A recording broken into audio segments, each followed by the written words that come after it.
මේ පාර කෙලින්ම අවුරුදු 10ක ප්ලෑන් එකක් හදන්න. මාස 8ක ප්ලෑන් හදලා වැඩක් නැහැ ජීවිතේට. අවුරුදු 10ක ප්ලෑන් එකක් හදන්න. මාස 8 කියන්නේ පළවෙනි අඩිය. ඔයා අධ්‍යාපනික වශයෙන් ස්ථාවරයි. ආයෙ පල්ලෙහාට වැටෙන්න කරන්නේ නැහැ එතනින් පස්සේ. එතනින් පස්සේ වාඩ වෙනවා මාර කොන්ෆිඩන්ස් එකක්. හිතන්නකෝ ආ හොඳ ඒ තුනක් දැම්මා කියලා හොඳ රෑන්ක් එකේ ඒ තුනක් දැම්මා. වාඩ වෙනවා මාර කොන්ෆිඩන්ස් එකක්. ඒ කොන්ෆිඩන්ස් එක මැති වාට ඕන ශේෂ්ත්‍රයකට අත තියන්න. එතනින් පස්සේ වා මොනවා කරන්න ගියත් වා අර හින්න ගැම්මෙන් බහින්න ගලින් මා ඉතින් මං ලංකාවේ මිනිසුන්ගෙන් ඒ දුනක් දාන්නේ මේ මැත් සයන්ස් ස්ට්‍රීම් එකේ 100ට 3යි 4යි මං අන්නේ 100ට 3 4 ඉන්න එකෙක් නේ කියලා වාට මාර ගැම්මක් එනවා.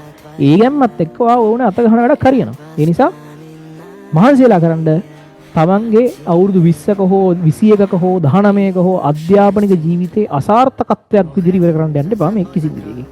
අර එතනකො එතකොට වාට තියෙන මෙන්ටලි තියෙන ඩවුන් එක ඔයා පළවෙනි අවුරුදු 20න් මහන්සි වෙලා වාට අවිල්ලා තින්නේ මේ වගේ අවුල් රිසල්ට් එකක්.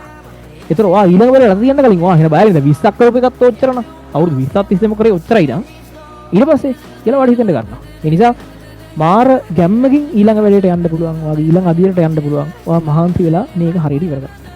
මොකද අන්තිමට ඔයා කොහොමද කරේ මොකක්ද කරේ කියන එක නෙමෙයි අන්තිමට අවුරුදු 20කට පස්සෙත් අවුරුදු 30කට පස්සෙත් අවුරුදු 40කට පස්සෙත් මිනිසුන්ට මතක හිටින්න ඔයා අන්තිමට ඔයා ගත්තේ මොකද්ද කියන්නේ. ඔයා අන්තිමට මොකද්ද ඔයාගේ ගත්ත උපයාග කියන්නේ ඔයාගේ පොසිෂන් එක මොකද්ද ඔයා සමාජයේ කොතනද ඔයා පොසිෂන් කරගන්නේ කියන එක විතරයි වැදගත් වෙන්නේ.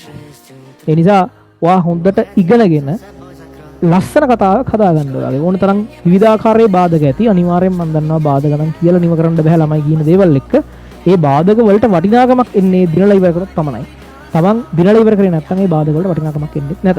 ඒ කියන්නේ තමන්ට කවුරු හරි මිනිස්සෙක් ඇවිල්ලා ඉන්ටර්විව් එකදී අපි දකින ඉන්ටර්විව් තියෙනවා. ඒ ඉන්ටර්විව් වලදී කවුරු හරි මිනිස්සෙක් කිව්වොත් එහෙම මට මෙච්චර ප්‍රශ්න තිබ්බා මෙහෙම ප්‍රශ්න තිබ්බයි ඒ ප්‍රශ්න හින්දා මට කරගන්න බැරි වුණා කියලා කවුරුත් ඒක ගණන් ගන්නෑ.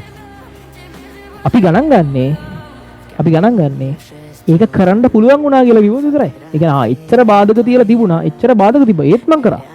එහෙම නැත්නම් මං කරා මං පළවෙනි ෂේක අවුල් කරගත්තා. හරි ඒත් මං කරා.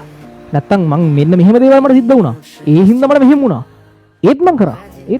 අන්න ඒත් මං කරා කියන එකට තමයි වැලියු එක එන්නේ. ඒ නිසා මහන්සි වෙන්න ඉතාම ප්‍රබල ප්ලෑන් එකක් හදලා තියෙනවා.